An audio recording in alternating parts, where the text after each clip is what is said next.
2,284 rhinos had their horns removed with a chainsaw. Illegal hunting dropped 78%. The entire operation cost 1.2% of the anti-poaching budget. The other 98.8%, $74 million, showed no statistical impact on the impact on losses whatsoever. This comes from a landmark study published in the journal Science in June 2025, and it fundamentally challenges everything we thought we knew about saving one of the most endangered animals on the planet. Let me give you some context for why this matters so much. In 2007, only 13 rhinos were poached in all of South Africa. 13, then something changed. By 2008, poaching had tripled. By 2012, it was surging. And by 2014, South Africa hit its worst year ever. 1,215 rhinos slaughtered in a single year. That's one rhino killed every 8 hours, around the clock, for an entire year. The reason is simple economics. Rhino horn sells for as much as $400,000 per kilogram on the black market. That's about $11,000 an ounce, which outpaces the price of gold. The primary markets are China and Vietnam, where horn gets carved into luxury items like jewelry and art, or ground into powder by consumers who believe it can cure cancer or hangovers. It cannot. Rhino horn is made of keratin, the same protein in your fingernails and hair. There's zero medical evidence it treats anything. But that hasn't stopped criminal syndicates from building sophisticated poaching networks. According to Traffic, the Wildlife Trade Monitoring Network, these organized crime groups have established supply chains spanning continents. The scale of destruction has been staggering. Kruger National Park alone had roughly 12,000 rhinos back in 2012. Today, that number sits below 2,000. The black rhino population across Africa crashed from 70,000 in 1970 to just 2,410 by 1995, a 96% decline in 25 years. So, what do you do when a species is being hunted to extinction and the demand driving it shows no sign of stopping? You take away the thing poachers are after. Rhino dehorning was first pioneered in Namibia back in 1989. The concept sounds brutal. A veterinarian sedates the rhino with powerful veterinary sedatives, covers its eyes and ears, and removes the horn with a chainsaw. Sometimes an angle grinder gets involved, but here's what most people don't realize. The horn is essentially an overgrown fingernail. It's tightly packed keratin with no bone, no blood supply, and no nerve endings at the point of removal. The procedure takes about 30 minutes from sedation to recovery, and the rhino feels no pain.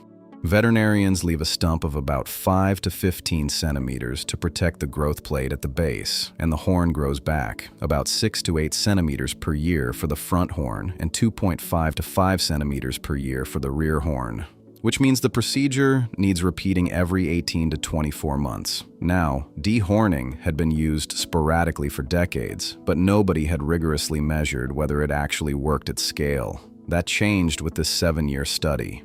Dr. Tim Kuiper, a biodiversity scientist at Nelson Mandela University, led a team of researchers from the University of Cape Town, Stellenbosch University, and the University of Oxford. They partnered with the Greater Kruger Environmental Protection Foundation and analyzed data across 11 reserves covering 2.4 million hectares, a landscape that conserves roughly 25% of all Africa's rhinos.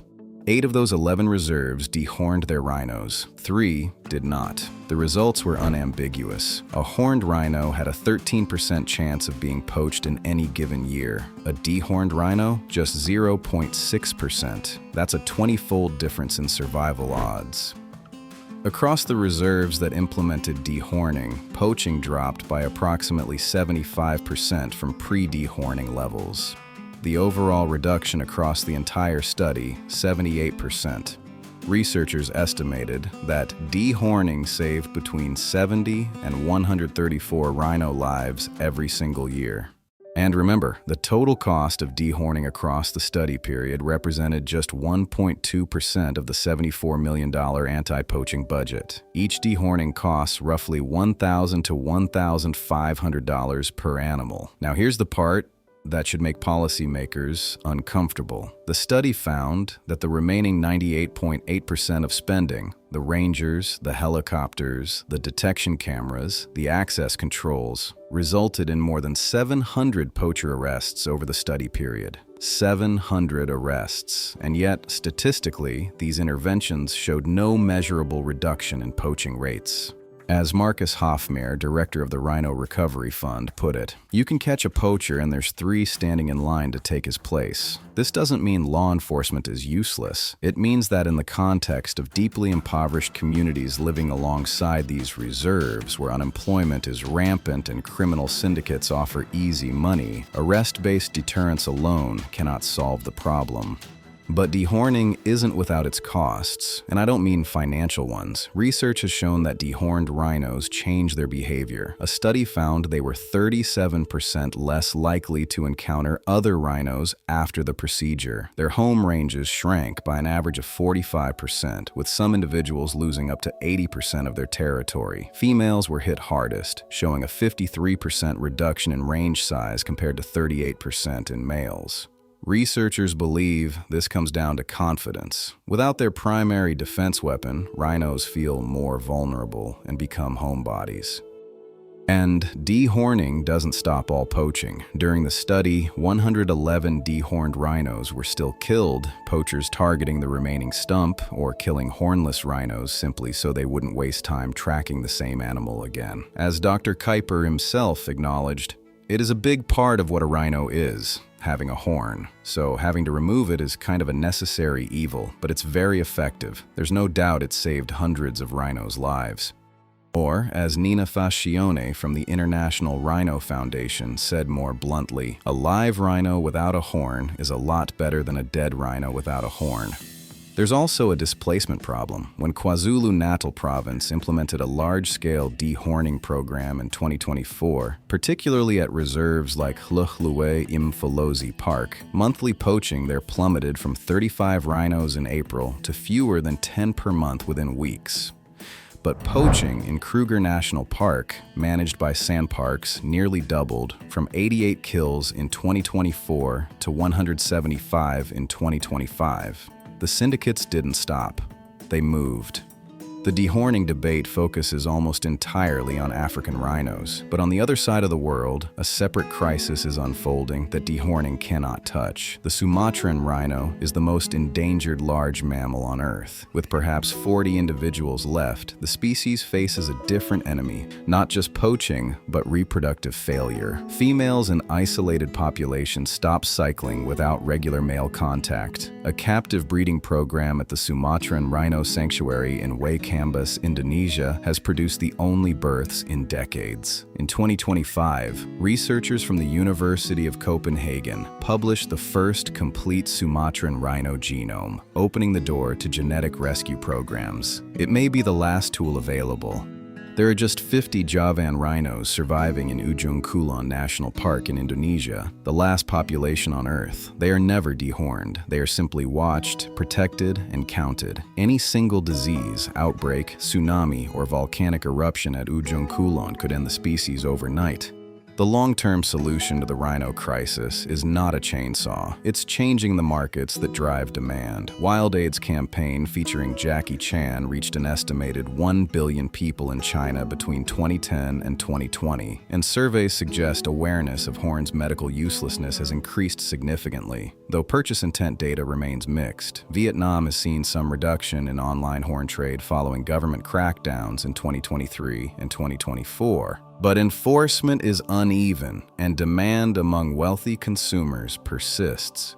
According to Traffic, seizure data shows that horn trafficking routes have become more sophisticated since 2020, shifting from direct air cargo to concealment within legal shipments. The criminal networks are adapting faster than the regulatory frameworks designed to stop them.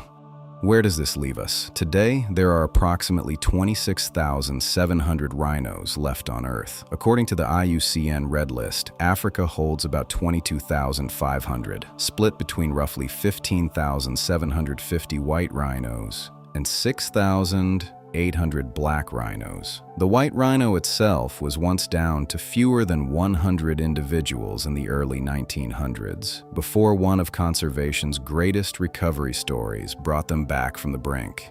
That recovery, from under 100 to nearly 16,000, is one of the most extraordinary stories in conservation history. It is now under threat again.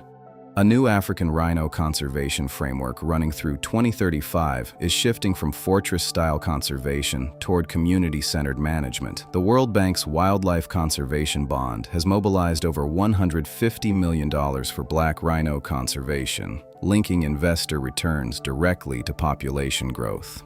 Dehorning works. The data is overwhelming, but it buys time. It doesn't solve the underlying problem. The real solution requires dismantling the criminal networks that traffic horn across continents, reducing demand in consumer countries, and addressing the poverty that makes poaching an attractive livelihood for communities living alongside these animals. These are steps in the right direction, but right now, today, the most effective thing we can do for a living rhino is take away the very thing that makes it a target. It's imperfect, it changes their behavior, it doesn't address root causes, but it keeps them alive. And for a species that survived for 50 million years and now faces extinction because of a demand for fancy keratin, keeping them alive is what matters most.